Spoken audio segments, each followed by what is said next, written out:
it is video number 27 of chapter light reflection and refraction class 10, and today we discuss magnification produced by lenses. So let's start.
चलिए हम start करते हैं आज का topic magnification. यही same topic हमने video number 13 में, इसी चैप्टर के वीडियो नंबर 13 में भी डिस्कस किया था, बट वो मैग्निफिकेशन मिरर के केस में थी। अब हम मैग्निफिकेशन लेंस के केस में पढ़ेंगे।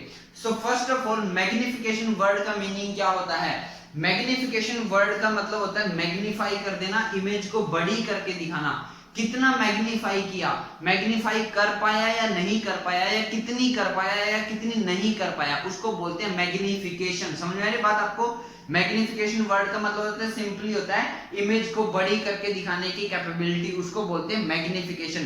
तो ऑब्वियसली लेंस के अंदर मैग्निफिकेशन करते हैं लेंस, छोटी इमेज भी देते हैं, बड़ी इमेज भी बनाते हैं as compare to size of object, ठीक है?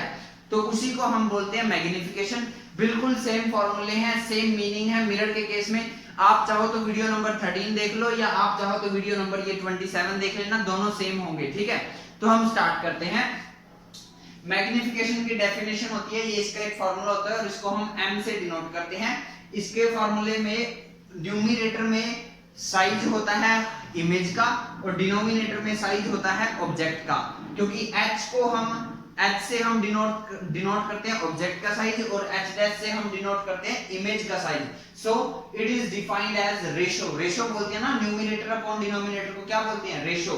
तो ये रेशो होती है किसकी? Height of image. देखो, मैं हाइट बोल दूं या साइज बोल दूं, एक ही बात है ना। जैसे मैं आपको पूछता हूं आपका साइज क्या है, मतलब आपकी हाइट क्या है, बात तो एक ही है ना। So ratio of height of image to the height of object. तो ये बेसिक फॉर्मूला है h डैश अपॉन h, लेकिन इसका फॉर्मूला v और u की टर्म्स में भी होता है, और वो फॉर्मूला होता है v अपॉन u। क्या होता है? v upon u।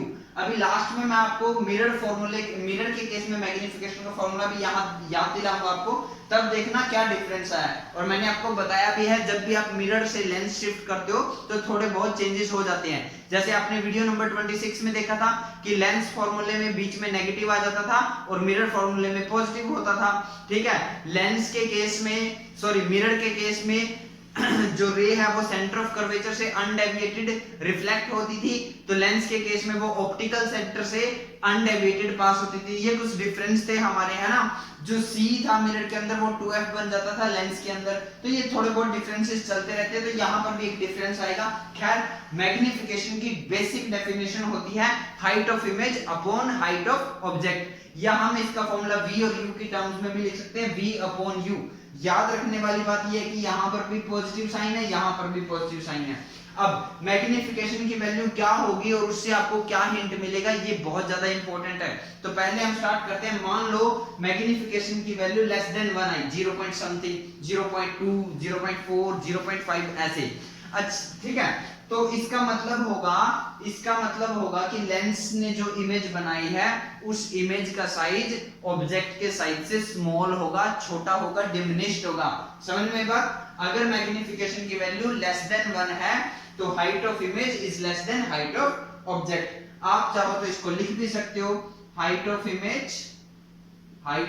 Image is less than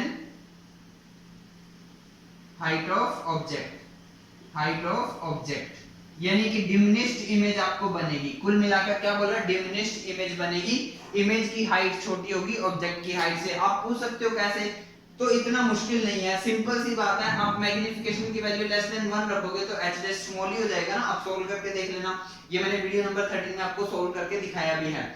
अगर क्या हो, मैग्निफिकेशन की वैल्यू 1 हो, ये बहुत इंपॉर्टेंट क्वेश्चन है 1 मार्क्स में। ये जो मैंने 5 केसेस लिखे हैं ना, इनमें से कोई भी एक केस 1 मार्क्स में डायरेक्टली आपसे पूछा जा सकता है। मैग्निफिकेशन की वैल्यू 1 है, इसका मतलब क्या है, इसका मतलब ये है कि जितनी ऑब्जेक्ट की हाइट थी उतनी ही हाइट इमेज की होगी, यानी इमेज की हाइट और ऑब्जेक्ट की हाइट सेम होगी, इमेज का साइज और ऑब्जेक्ट का साइज सेम होगा, h dash is equal to h, ठीक है। यानी कि मैं लिख सकता हूं शॉर्टकट में सेम साइज बनेगा। क्या बनेगा, सेम साइज। क्या हो अगर मैग्निफिकेशन की वैल्यू ग्रेटर देन 1 हो, तो अगर मैग्निफिकेशन की वैल्यू ग्रेटर देन 1 हुई तो इमेज का साइज ऑब्जेक्ट के साइज से बड़ा होगा, यानी कि लार्जर इमेज बनेगी। समझ में आई बात, क्या बनेगी, लार्जर इमेज। क्या बनेगी, लार्जर इमेज।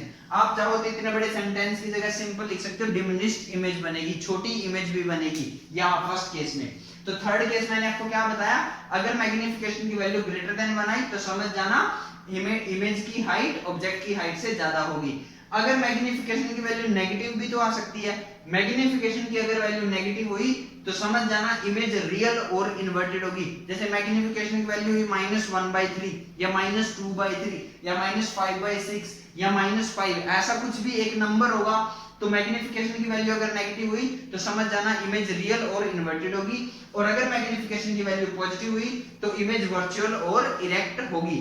क्लियर। अब एक बात बताइए, जब हम इसको सोल्व करेंगे तो कुछ आंसर आएगा। अब जब आंसर आएगा तो यूनिट भी कुछ ना कुछ होनी चाहिए, तो क्या यूनिट होगी मैग्निफिकेशन की, तो याद रखना मैग्निफिकेशन की कोई यूनिट नहीं होती, ये एक यूनिटलेस नंबर होता है, यूनिटलेस नंबर होता है। क्यों, मतलब इसकी कोई यूनिट नहीं होती। जैसे आप कोई लेंथ मेजर करते हो तो उसके पीछे सेंटीमीटर मीटर लिखते हो ना, आप वेट मेजर करते हो तो आप किलोग्राम ग्राम कुछ लिखते हो ना, आप टाइम मेजर करते हो तो second minute hour day month week year लिखते हो, ठीक है। आप जैसे टेम्परेचर मेजर करते हो तो kelvin, degree Celsius, rumour, kelvin, जो भी आप लिखते हो यूनिट लिखते हो ना, तो इसकी भी कुछ यूनिट होनी चाहिए, इसकी कोई यूनिट नहीं होती। क्यों नहीं होती, अब बड़ी सिंपल सी सोचने वाली बात है। ऊपर क्या है, हाइट, आप हाइट कुछ ना कुछ मेजर करोगे सेंटीमीटर में या मीटर में, लाइक आप सेंटीमीटर में मेजर कर लोगे तो सेंटीमीटर में मान लो आपने हाइट ले ली 8 सेंटीमीटर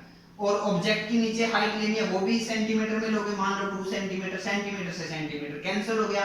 तो इसलिए मैग्निफिकेशन सिर्फ एक नंबर होता है। मैग्निफिकेशन की जब भी आप वैल्यू निकालोगे न्यूमेरिकल में तो इसका सिर्फ एक आंसर आएगा, जैसे 1/3, जैसे 2/5, जैसे 3/6, ठीक है, जैसे 5, जैसे 2, लेकिन पीछे कुछ भी यूनिट मेंशन नहीं होगा, तो ये एक यूनिटलेस नंबर होता है। और अब आ जाते हैं सबसे मेन पॉइंट कि magnification by lenses, magnification by lenses, magnification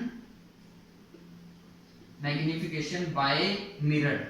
mirror के केस में मैग्निफिकेशन क्या होती थी, तो मिरर के केस में भी मैग्निफिकेशन को m से डिनोट किया जाता था, वही फार्मूला होता था h डैश अपॉन h, लेकिन v और u के केस में नेगेटिव आता था, v और u के केस में नेगेटिव आता था। अब आप कंपेयर कर सकते हो एक साथ क्या चेंज आएगा, तो जब आप मैग्निफिकेशन लेंस के केस में पढ़ रहे हो तब तो फार्मूला होगा +v अपॉन u, लेकिन जब आप मैग्निफिकेशन पढ़ोगे मिरर के केस में तब फार्मूला होगा -v अपॉन u। मैंने इसका आपको एक शॉर्टकट भी कराया था, अगर आपको याद हो, ट्रिपल m। क्या याद कराया था, ट्रिपल m।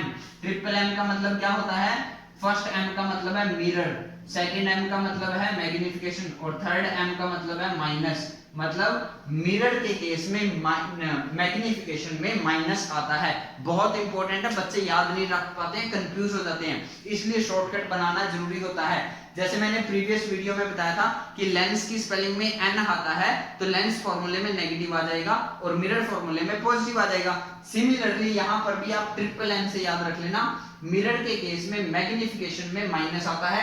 यानी मिरर का अगर आप न्यूमेरिकल सॉल्व कर रहे हो और आपको इस फॉर्मूले की जरूरत पड़ गई है, हेल्प लेनी पड़ रही है और आपको ये फॉर्मूला याद रखना है, तो याद रखना नेगेटिव आएगा। लेकिन अगर आप न्यूमेरिकल सॉल्व कर रहे हो किसी लेंस का तो नेगेटिव नहीं आएगा, पॉजिटिव आएगा। और बच्चे ये मिस्टेक कर देते हैं, इवन इंटेलिजेंट स्टूडेंट भी यहाँ पर मिस्टेक करता है। तो एक छोटे से डिफरेंस के साथ याद रखना मैग्निफिकेशन, ये 5 केस का मीनिंग वही है लेंस में भी जो मीनिंग है मिरर के अंदर, सिर्फ एक डिफरेंस है, सिर्फ एक नेगेटिव और पॉजिटिव का डिफरेंस है। टॉपिक वीडियो नंबर 13 और 27 बिल्कुल सेम है, बस आप याद रखना मिरर लेंस के केस में मैग्निफिकेशन में प्लस बी अपॉन यू और मैग्निफिकेशन का ही फार्मूला, बट मिरर के केस में minus b upon u. So I hope ये आपको क्लियर होगा। सो जल्दी से वीडियो को पॉज करो, स्क्रीनशॉट लो, कॉपी में नोट करो। Thank you.